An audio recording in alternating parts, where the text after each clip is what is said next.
sorry, I did not run on people power ticket, and for them to come out okuvaayo ne bagamba nti bampadde obukulembeze mu people power nga tebambuzizaako nga tetulina nkolagana yonna, ndaba nga sikyabwenkanya ate it is misinforming the public. Nali njagala abayizi bakitegeere, tuyimirire nga abayizi b'e Makerere, twogere olulimi lwa Makerere nti tuleme okuweereza opportunity ba political gamblers around okumanipulatinga n'okwassociatinga ideas e Makerere.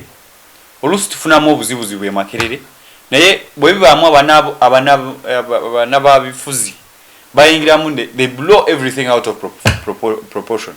So that is ensonga lwaki sa running under NRM, because I wanted to create a pace, a different dimension. Ate Bobi Wine as an individual or as a citizen, I will not meet Bobi Wine and run away. I will actually give him more time to educate him nti ategeere nti kyalimu aleme okumala budde bw'abana Uganda. So at any one point ekyabwambega ekyo kyosi kirimu, I want to say, if I am doing anything, I am not I don't investigate. I am not siri wambega, naye singa mbadde wambega sandize ku mawulire. Nsaba people power eveeyo netondere Mr. Semboga Roy, Mr. Gwenarabye ne Facebook post ye ngagamba a team of young people, and I'm one of those. Mr. Semboga Roy, njagala Mr.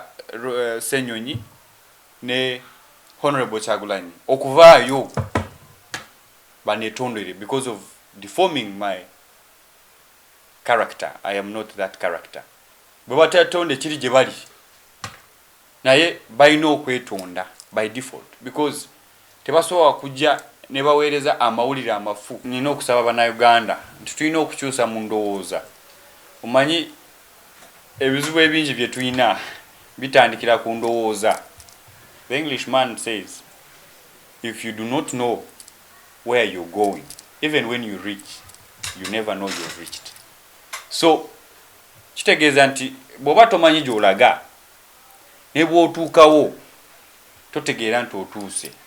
So ekyo nina okusaba bannayuganda nti baleme okubeerawo nti buli muntu bw'avaayo okwogera ki ekituufu ekiriwo.